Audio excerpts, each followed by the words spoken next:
जय हिंद दोस्तों। हमने पिछले वीडियो जो कि बिहार 7th फेज शिक्षक भर्ती परीक्षा का अपडेट वाला था, उसमें कहा था कि बहुत जल्द ही मैं आप लोगों के लिए क्लासेस लेकर के आऊँगा। तो ये पहले क्लास है जिसमें आपको 21 प्रश्न मिलेंगे ईवीएस के, और सारे प्रश्न एमसीक्यू के रूप में होंगे।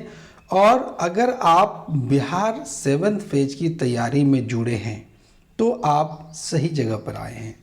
तो बने रहिए वीडियो में और सारे प्रश्नों को एक एक करके समझते हुए हल करते जाइएगा।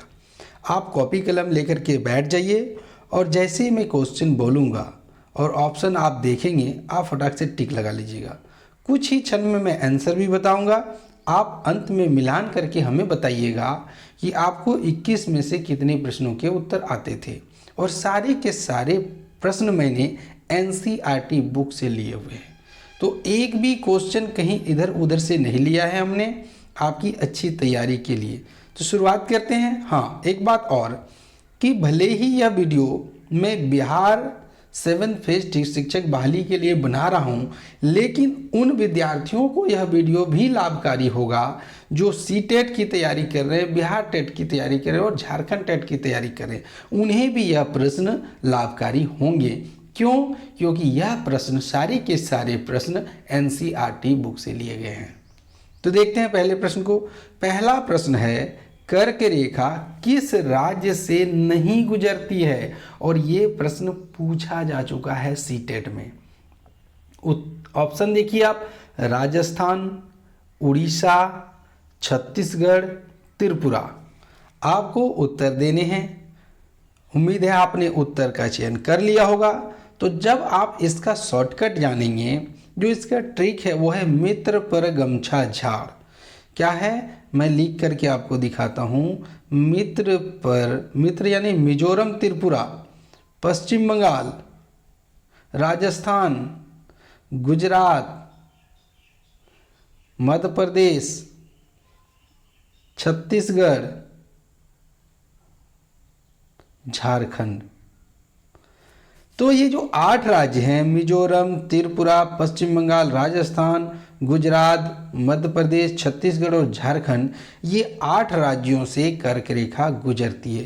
तो यहाँ पर आप देखिए, राजस्थान है, त्रिपुरा है, छत्तीसगढ़ है, उड़ीसा का नाम नहीं आया।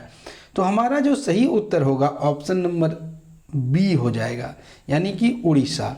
उड़ीसा से कर्क रेखा भारत में नहीं गुजरी है। दूसरा प्रश्न है, भारत का सबसे पूर्वी देशांतर कौन सा है?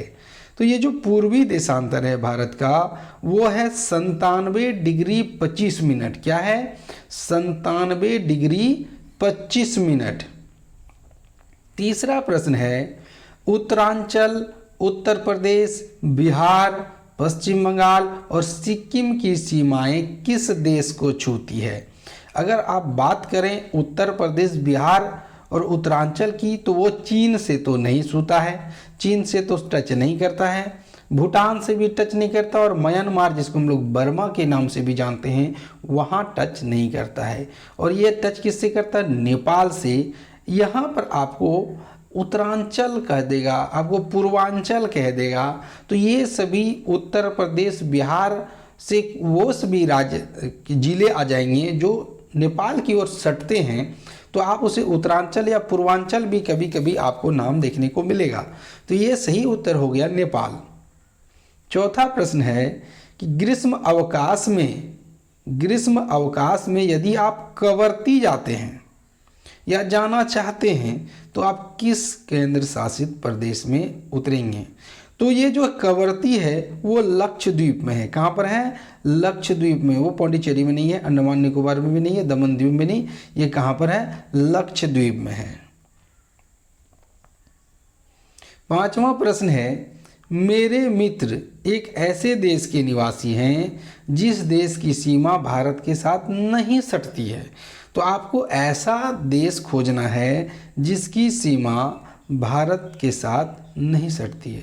तो वो कौन सा देश है? यानी वो कौन ऐसा देश है जिसकी सीमा भारत के साथ नहीं लगती है? तो नेपाल की तो लगती है, बिल्कुल लगती है, बांग्लादेश की भी लगती है, भूटान की लगती है, ताजिकिस्तान की नहीं लगती है। छठा प्रश्न है, भारत देश किस गोलार्ध में स्थित है? तो भारत, मान लीजिए ये पृथ्वी है, तो भारत की स्थिति कहाँ है? यहाँ पर है। तो भारत कहाँ है? उत्तरी गोलार्ध में। देखिए जब इसे बांटेंगे ये दक्षिणी गोलार्ध हो जाएगा और ये उत्तरी गोलार्ध होगा। तो भारत कहाँ पर स्थित है? भारत उत्तरी गोलार्ध में स्थित है। तो हमारा सही जवाब होगा ऑप्शन नंबर ए। सातवां प्रश्न है, भारत की मानक यामोत्तर कितने डिग्री को माना जाता है? तो फ्रेंड्स सबसे पहले आप ये जान लीजिए कि मानक यामोत्तर होती क्या है। तो मानक यामोत्तर उस रेखा को कहते हैं जो किसी भी देश के तिथि का या समय का निर्धारण करता हो। बेसिकली देखा जाए तो समय का निर्धारण करता हो, जो भारत के उत्तर प्रदेश राज्य के मिर्ज़ापुर से गुजरा है। तो हम यहाँ पर इसका आंसर देखेंगे कि वो 82.5 डिग्री पश्चिम है कि 82.5 डिग्री पूर्व है। तो आप अभी हमने आपको मैप दिखाया तो पश्चिम में तो है नहीं। अब अगर भारत की बात करें तो कुछ इस प्रकार की भारत की स्थिति होती है, ठीक है। तो ये कुछ उस पर की यहाँ पर मान लीजिए आप, तो यहाँ से गुजरी है, यहाँ से। तो आप यहाँ पर देखेंगे ये जो हिस्सा हो जाता है वो पूर्व की ओर होता है। अगर हम दिल्ली के आसपास से देखिए, इस साइड पश्चिम है और इस साइड पूर्व है। तो यहाँ पर 82.5 डिग्री तो कंफर्म है। तो 82.5 डिग्री के साथ कौन सा है? वो पूर्व वाला है, पश्चिम वाला नहीं। आठवां प्रश्न है, भारतीय भूभाग का कुल क्षेत्रफल लगभग कितना है? देखिए भारत का जो क्षेत्रफल है वो 32.8 लाख वर्ग किलोमीटर, यानी ये देख रहे हैं आप, ये वाला है। तो इसको अगर मिलियन में बदलें 3.28 मिलियन हो जाएगा स्क्वायर में। अब ये सब तो नहीं है, ये भी नहीं है, ये भी नहीं है, 32.8 लाख वर्ग किलोमीटर है। अगर आप एनसीईआरटी की बुक देखना चाहते तो मैं आपको बताता हूँ क्लासेस, आप वहाँ से मिला सकते हैं ये क्वेश्चन है कि नहीं। आप वहाँ का 9th क्लास का यानी एनसीईआरटी बुक का 9th क्लास उठा लीजिए, एसएसटी का, आप उसमें भूगोल में ये क्वेश्चन पाएंगे। मैंने पहले ही आपको कहा था कि जितने भी क्वेश्चन आपको आएंगे सारे के सारे एनसीईआरटी से आएंगे। 9वां प्रश्न है कि कौन सा देश क्षेत्रफल में भारत से बड़ा नहीं है? भारत से बड़ा नहीं है इसका मतलब भारत से छोटा है। ये जो वर्ड है ना बहुत ज़्यादा फंसा लेता है, तो ऐसे वर्डों को थोड़ा सा समझ के बनाइएगा। तो रूस भारत से बड़ा है क्योंकि ये सबसे बड़ा देश भी है, ब्राज़ील भी है भारत से बड़ा, ऑस्ट्रेलिया भी है भारत से बड़ा। तो ये जो श्रीलंका है वो भारत से छोटा है। आप देखे होंगे कि भारत के यहाँ पर केरल के आसपास एक छोटा सा टापू रहता है, वो श्रीलंका है जो कि भारत से काफ़ी छोटा है। 10वां प्रश्न है, कर्क रेखा किस राज्य से गुजरती है? आपने पहले प्रश्न को देखा किस राज्य से नहीं गुजरती है, अब आपको बताना किस राज्य से गुजरती है। तो कर्क रेखा बिहार से नहीं गुजरती है, उड़ीसा से भी नहीं गुजरती है, उड़ीसा बिहार से नहीं गुजरा, मेघालय से भी नहीं गुजरा, झारखंड से गुजरती है, यानी मित्र पर गमछा झार, झार यानी झारखंड। 11वां प्रश्न है कि भारत का क्षेत्रफल विश्व के क्षेत्रफल का कुल भौगोलिक क्षेत्र का कितना प्रतिशत है? ये है आपका 2.4%। ध्यान याद रखिएगा ये बात, विश्व में अगर भारत की तुलना करें तो विश्व में भारत की तुलना करें तो 2.4%, वहीं भारत में झारखंड की तुलना करें तो भी 2.4%। बड़ा अजब का संजोग है ये। तो हमारा सही आंसर है 2.4%। 12वां प्रश्न है कि भारतीय मानक समय GMT या Greenwich mean time, Indian standard time, IST का होता है इंडियन स्टैंडर्ड टाइम और GMT का होता है ग्रीनविच मीन टाइम, जो कि लंदन के एक शहर से है। तो भारत का जो टाइम है वो जो लंदन के समय है ग्रीनविच से, तो वहाँ से कितने घंटे आगे है? तो यहाँ पहली बात तो ये जान लीजिए कि पीछे है नहीं, भारत हमेशा उससे आगे है। और एक बात बता दूं, यदि आप विषुवत ये जो आप रेखा देख रहे हैं, इस रेखा से दाहिनी ओर जाइएगा तो दिन बड़ा होने लगता है, अगर आप बाईं ओर जाइएगा तो दिन छोटा होने लगता है। तो हम जा रहे हैं दाईं ओर, क्योंकि अगर यूरोपीय देश यहाँ पर हैं तो भारत की स्थिति यहाँ पर है। आप अपना मोबाइल का टाइम क्लॉक निकाल लीजिए, वो जो मैप है उसमें आपको क्लियर पता चलेगा। ये हमारा 5.5 घंटे आगे है। तो option number 3 is the right answer. कितना आगे है? 5.5 घंटे, 5 घंटे 30 मिनट। 13वां प्रश्न है, भारत में सबसे लंबी तटरेखा वाला राज्य है। तो सबसे लंबी तटरेखा वाला राज्य है, मैं आपको मैप बनाता हूँ, आप कुछ बना लें, अंदाज कर लें। तो ये कौन सा राज्य है? ये है गुजरात। सबसे लंबी तटरेखा वाला राज्य गुजरात है, और ये प्रश्न लगभग 7-8 बार पूछे जा चुके हैं।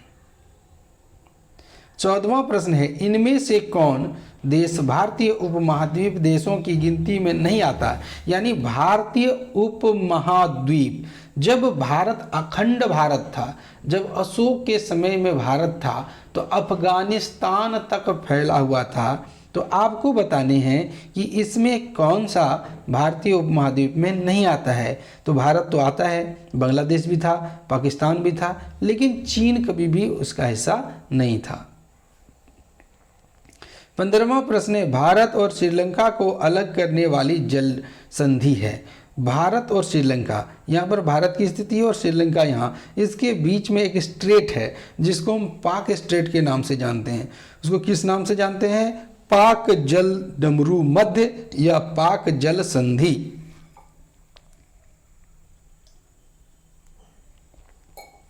फिर से याद रखिएगा, पाक जल डमरू मध्य या पाक जल संधि ये भी कहा जा सकता है, और इंग्लिश में उसे पाक स्ट्रेट कहा जाता है।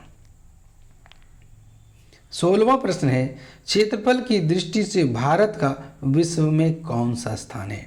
तो क्षेत्रफल की दृष्टि से 7वां स्थान है, भारत का 7वां स्थान है। 17वां प्रश्न है, वर्तमान स्थिति के अनुसार कौन सा कथन सही है? भारत में 25 राज्य 6 केंद्र शासित प्रदेश, ये गलत है कि नहीं? 25 राज्य तो है नहीं। भारत में 29 राज्य 5 केंद्र, 29 राज्य भी नहीं है। भारत में 29 राज्य 7 केंद्र, ये भी नहीं है। भारत में 28 राज्य और 8 केंद्र शासित प्रदेश हैं। 18वां प्रश्न है, भारतीय भूखंड एशिया महाद्वीप के किस भाग में स्थित है? एशिया के किस भाग में? यदि हम बात करें एशिया की, तो रूस से लेकर के हिंद महासागर तक आ जाता है। तो अब आप देखिए कि एशिया अगर ये महादेश है, तो एशिया महादेश के नीचे है कि नहीं? तो नीचे है तो उसको हम कहेंगे दक्षिण। तो हम ऐसे ऑप्शन को खोजेंगे जिसमें दक्षिण हो। तो आप देखिए 2 नंबर ऑप्शन, दक्षिण के साथ पूरब भी, हमने शुरू में ही पूरब कहा था आपको, तो पूरब के साथ दक्षिण में, एशिया के दक्षिण में, जबकि उत्तरी गोलार्ध में पड़ता है, वो गोलार्ध अलग है और ये एशिया के दक्षिण में बोल रहा है, तो दक्षिण और पूरब में, ठीक है। 19वां प्रश्न है, भारत की यामोत्तर देशांतर रेखा किस स्थान से गुजरती है? हमने अभी थोड़ी देर पहले कहा यामोत्तर रेखा उसको कहते हैं जहां से किसी देश की समय का निर्धारण होता हो। तो ये भी हमने आपको बताया कि वह उत्तर प्रदेश के मिर्ज़ापुर से गुजरती है। कहाँ से गुजरती है? उत्तर प्रदेश के मिर्ज़ापुर से। 20वां प्रश्न है, नेपाल देश की सीमा किस राज्य से नहीं लगती है? नेपाल की सीमा किस राज्य से नहीं लगती है? तो नेपाल की सीमा आप देख लीजिए कि झारखंड से नहीं लगती है। नेपाल की सीमा झारखंड से नहीं लगती है, वो बिहार से लगती है, ठीक है। चलिए आखिरी प्रश्न को देख लेते हैं इस वीडियो का। कौन सी रेखा भारत को लगभग 2 बराबर भागों में बांटती है? तो मकर रेखा, विषुवत रेखा, कर्क रेखा, भूमध्य रेखा। यदि आप पृथ्वी की बात करें तो ये कहलाता है भूमध्य रेखा, जिसे विषुवत रेखा भी कहते हैं। 2 गया, ऊपर से गुजरा तो ये कर्क रेखा और नीचे से गुजरा तो उसे मकर रेखा। भारत की स्थिति यहाँ पर है। तो भारत को कौन सी रेखा 2 भागों में बांट रखती है लगभग? तो वो है कर्क रेखा, यानी ऑप्शन नंबर सी सही है। तो इस तरह आपको इम्पॉर्टेंट वाले हमने 21 प्रश्नों को कराया।